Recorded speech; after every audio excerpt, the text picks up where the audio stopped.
Welcome to second part of the session. In this part we will discuss about impact of electronic commerce. So let's move on to the impact. Electronic commerce का impact क्या है? If we talk about the impact, electronic market के आने से सबसे बड़ी चीज़ तो आई है कि प्राइस कंपटीशन बढ़ा है, and because of this the customer is getting product at lower price. Secondly, electronic commerce के इम्प्रूवमेंट की वजह से आपका जो कंज्यूमर है that can get a better service and he is well informed. कोई भी इंफॉर्मेशन अगर प्रोडक्ट के बारे में आती है, प्रोडक्ट के अंदर कोई चेंज आता है तो कस्टमर को वो इन्फॉर्मेशन मिल जाती है. Specially talking about non tangible goods, specially about digital goods, अगर कोई चीज़ मार्केट में नई आती है तो इमीडिएटली कस्टमर को इन्फॉर्मेशन मिलती है, और समटाइम्स अगर उसको रिक्वायर्ड होता है तो he can download the thing at the same time. अगर आप टेंजिबल गुड्स की बात करें तो उसमें भी आपको इम्प्रूवमेंट के बारे में इंफॉर्मेशन मिलती चलती है, आपको प्रोडक्ट के बारे में पता भी रहता है कि इसमें क्या क्या प्रॉब्लम्स आ रही हैं या किस तरीके की प्रॉब्लम्स लोग फेस कर रहे हैं, and what are the preventive measures for preventing your device for going to that kind of problem.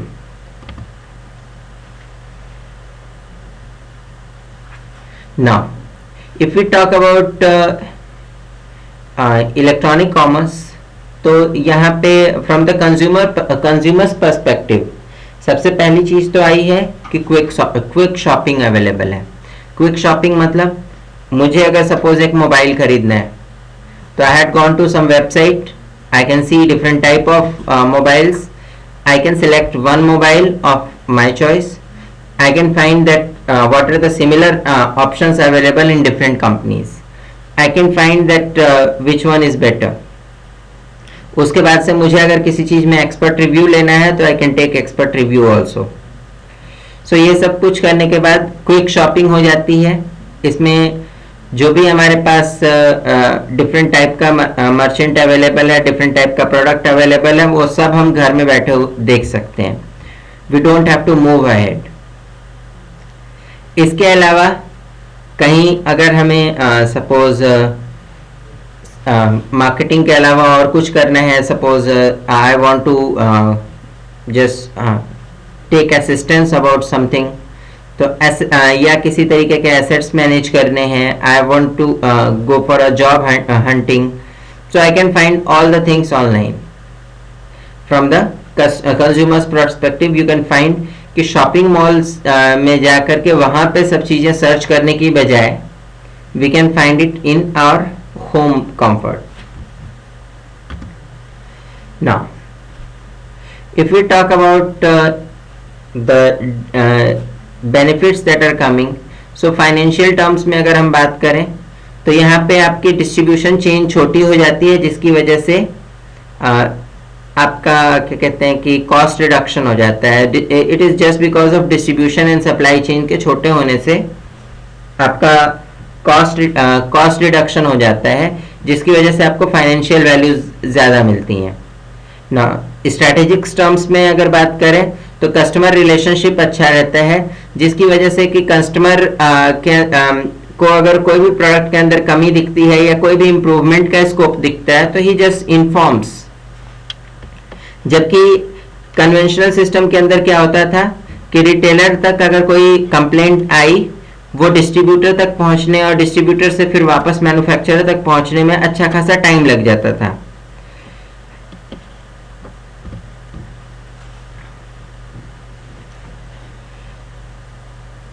Supply chain की बात करें तो हियर यू सी एक स्पेसिफिक केस ले रहे हैं कि mango grower is giving his mangoes to some factory, and from there it is transferred to a retailer then consumer. So just see what's the difference. जिसने आम उगाए थे उसने अपने जस्ट नेक्स्ट लेवल को 35 रुपीज पर केजी के rate से दे दिया। होलसेलर तक पहुंचा तो वहां पे ये 60 के रेट पे है, 60 रुपए पर केजी है। रिटेलर तक पहुंचा तो ये 120 हो गया। कस्टमर को जब मिला तो 375 का मिला। Now if you take the same thing in some online medium, then what happens? जो आपका प्रोड्यूसर था उसने स्पेसिफिक किसी कुरियर एजेंसी से कम्युनिकेट किया और कुरियर एजेंसी ने इसे ट्रांसफर कर दिया कंज्यूमर तक। कंज्यूमर तक ट्रांसफर होने के बाद इस समय भी इसकी कॉस्ट 300 रुपए से ज्यादा नहीं आई। So here consumer is in benefit, here your mango grower is again in benefit because he is directly communicating to the consumer, and in that condition he will not charge 35 rupees, he will charge more. Now if we discuss if we look on to the next stage, so इसमें अगर ये वाली changes आ रही हैं chain के अंदर, chain छोटी हो जा रही है, तो what are the differences coming. Producer सीधा आपका कंज्यूमर से अगर बात करने लग जाता है तो इस समय 62% कॉस्ट सेविंग हो जाती है। तो इसकी वजह से जो प्रोडक्ट आपका 52.7 रुपीज पर यूनिट था वो रिड्यूस होकर के, अगर प्रोड्यूसर सीधा रिटेलर से बात करने लग जाता है तो उस केस में ये रिड्यूस होकर के 41.4 रह जाता है। और यही अगर प्रोड्यूसर सीधा कस्टमर से बात करता है, in that condition it goes to 20.5। So here you find कि अच्छा खासा आपको जो है चेन के छोटा होने से मार्जिन में डिफरेंस दिखता है।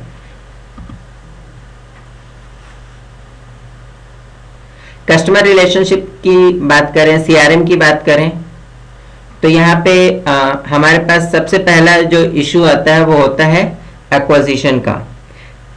कस्टमर जब भी आपका क्या कहते हैं कि किसी प्रोडक्ट को लेकर के कोई कंप्लेन करता है तो वो कंप्लेन मैन्युफैक्चरर तक पहुंचने में अच्छा खासा टाइम लग जाता है।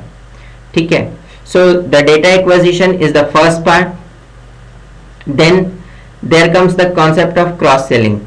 क्रॉस सेलिंग क्या होता है कि अगर suppose I have created some I have made some product, the same product is made by somebody else also.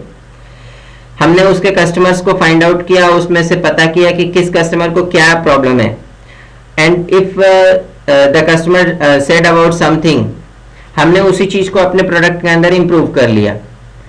After improving I have sold the sample product to the same customer. In that condition, the customer changes its brand loyalty.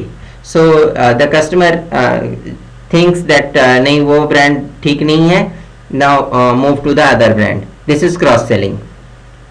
Then there is retention. अगर हमारे पास proper acquisition है तो we can retain our customers. जो हमने customers एक बार create कर लिए हैं वो कस्टमर्स हमारे ही पास आए, इसके लिए हमको बार बार उनसे कम्युनिकेट करके उनसे फीडबैक लेते रहना पड़ता है। There is customer selection, it is one process. Here what we do is we select that who can be our customer. So in CRM we have 4 processes. First is customer selection. Here we select that who can be our customer. Then we sell the product. After selling, we go for the data acquisition that whether the customer is satisfied or not. अगर satisfied है तो उससे हमको additional sale मिल सकती है, अगर वो dissatisfied है तो हम वहाँ पे improvement कर सकते हैं। Secondly, अगर किसी दूसरे कंपनी का हमें पता चलता है कि उसके प्रोडक्ट के अंदर कुछ कमियां हैं और उस तरीके की कमी हमारे प्रोडक्ट में भी है, हम उसको इम्प्रूव करके उसके कस्टमर्स को क्रॉस सेलिंग कर सकते हैं। और इसके अलावा हम अपने कस्टमर्स को रिटेन कर सकते हैं if we keep on improving our product time to time. Now if we talk about this customer relationship management, here what we do is we create different type of tools to communicate with the customer. There can be Salesforce automation, ठीक है। Salesforce automation क्या करता है कि आप जो भी sales करते हैं उसके बारे में सारी इंफॉर्मेशन सीधा मैन्युफैक्चरर को हर समय पहुंचती रहती है। Then there is the concept of customer service and support. Customer service and support में there can be a portal where the customer logs in and he can ask for a service and the customer is served, then the reports are sent to the customer. The third one is help desk. Help desk is the place where customer comes for any kind of help. So यहाँ पे क्या होता है कि कुछ applications ऐसे होते हैं कि जो कस्टमर की जो भी हेल्प रिक्वायरमेंट्स होती हैं, जहाँ पे कस्टमर को प्रॉब्लम फील होती है, वो सारे तरीके की प्रॉब्लम्स को वहाँ हेल्प डेस्क में मेंशन कर देता है। हेल्प डेस्क क्या करता है, उसके प्रॉब्लम का जो भी सॉल्यूशन होता है वो उस तक फॉरवर्ड करता है, चाहे उसको अपना सर्विस इंजीनियर भेज करके करना पड़े या फिर उसको उस पर्टिकुलर प्रॉब्लम के लिए खुद ही इन्फॉर्म करना पड़े कि yes this can be solution, या उसके लिए कोई चार्ज सर्विस सजेस्ट करनी पड़े कि नहीं this you have to go for this kind of service, उसके बाद आपकी ये प्रॉब्लम सॉल्व हो जाएगी। But help desk suggest the customer for the right thing. इसके अलावा फील्ड सर्विस होती है। Field service is how basically we communicate to the customer, how the customer is informed about the product in field. And finally there goes marketing automation. Marketing automation means that your all market activities online. Now if we talk about our sale purchase of a product in in 75 years ago format, you will find here what we have to do is we have to search for a system that where can we communicate to the respective customer. So we have to create a CRM forum. हमको इसमें जो है different type के seminars या meetings बुलानी पड़ती थी और वहाँ पे हम कस्टमर से सीधा कम्युनिकेट कर पाते थे। If we talk about today's scenario, here what happens, we just come on to a website, and here what we do, we create a campaign and we ask the customer about something, whatever the survey we want to do. Now इस नए approach से customer को क्या customer relationship में क्या difference आया है। पहले क्या होता था कि हमने प्रोडक्ट बनाया, कस्टमर ने सोचा कि ये लेने लायक है नहीं लेने लायक है, उसकी 75% नीड्स पूरी हो गई तो कस्टमर हैज थॉट कि yes this is okay because मेरी 75% नीड्स पूरी करने वाला और दूसरा कोई प्रोडक्ट नहीं है। या समटाइम्स ये होता है कि suppose I need something, but the retailer near to me doesn't have that product. Then I have to take another product at the place of that. So ये एक छोटी सी प्रॉब्लम थी जो कि हमारे पुराने सिस्टम के अंदर थी। अभी क्या होता है, if we go for electronic commerce system, we just communicate to our manufacturer directly that we are looking for this kind of product which has this thing, means whatever the needs you found feature 1, feature 2, feature 3, feature 4, you have described all the things to the customer, to the manufacturer को लगा कि अच्छा हाँ ठीक है ये change तो की जा सकती है, इसमें कोई खास खर्चा भी नहीं आएगा। मैन्युफैक्चरर ने वो चेंजेस कर दिए। चेंजेस करने के बाद कस्टमर की नीड्स ज़्यादा सेटिस्फाइड हैं, so he has shown more brand loyalty and the customer has not gone to any other brand. Mass customisation की बात करें तो यहाँ पे हमें जो है कॉस्ट कम आती है। If we talk about the customization, हमें अगर किसी प्रोडक्ट के अंदर थोड़ा बहुत कस्टमाइजेशन की रिक्वायरमेंट है, so if we go for the mass customization, तो यहाँ पे मास प्रोडक्शन के अंदर जो हमारी कॉस्ट आती है वो कम आती है as compared to the customisation at user level. So हम क्या करते हैं, if we look on to the e commerce part, तो यहाँ पे हम क्या करते हैं कि हम यूजर से ओपिनियन मंगाते हैं कि आपको किस तरीके का प्रोडक्ट चाहिए। जिस तरीके के चेंजेस की रिक्वायरमेंट सबसे ज़्यादा आई होती हैं, उन चेंजेस को हम एक बार करके ट्रायल देखते हैं वेदर इट इज़ ओके और नॉट। अगर ट्रायल ओके आता है then we go for the mass customization. Now if we talk about manufacturers और business man's perspective, then here you find first thing is the need creation. Need creation के लिए सबसे पहली requirement क्या है, आपकी वेबसाइट अट्रैक्टिव होनी चाहिए, ऐसी होनी चाहिए जिसको देख करके कस्टमर रुक जाए, कस्टमर को लगे कि हाँ यही चीज़ तो चाहिए थी मुझे। अट्रैक्टिव डजंट कैरीज कि इसमें बहुत सारे कलर्स हों और बहुत सारे वीडियोस हों, इसमें केवल वही रिलेवेंट चीजें हों जो कस्टमर ढूंढ रहा है।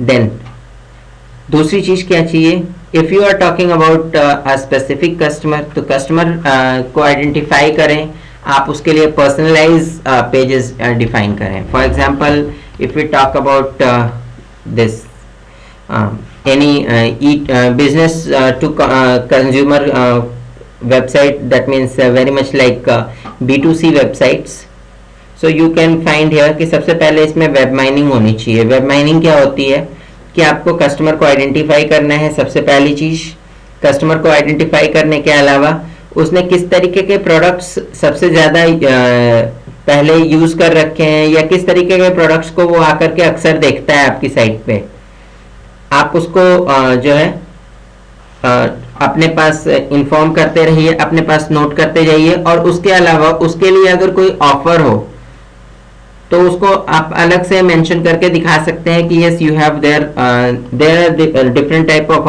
Offers, you can go for this offer.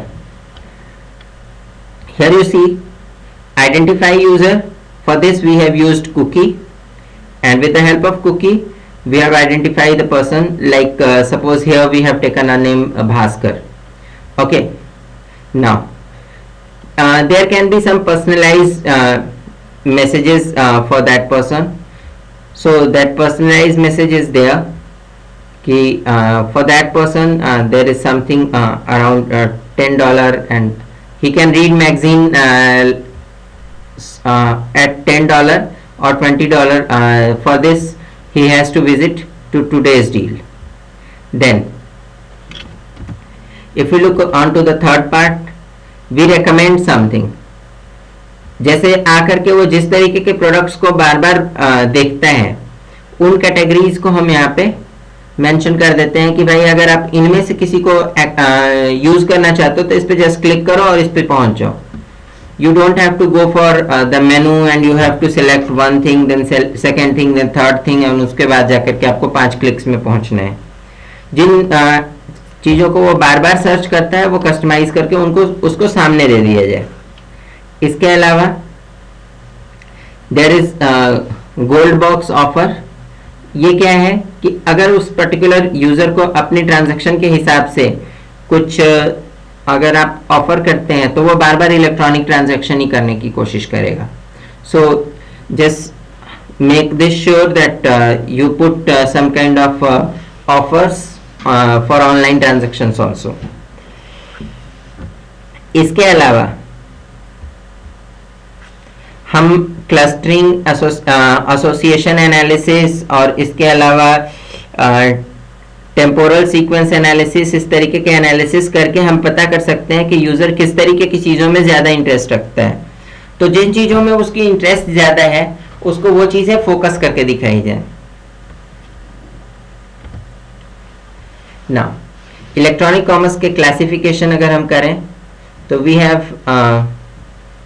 One seller and one purchaser.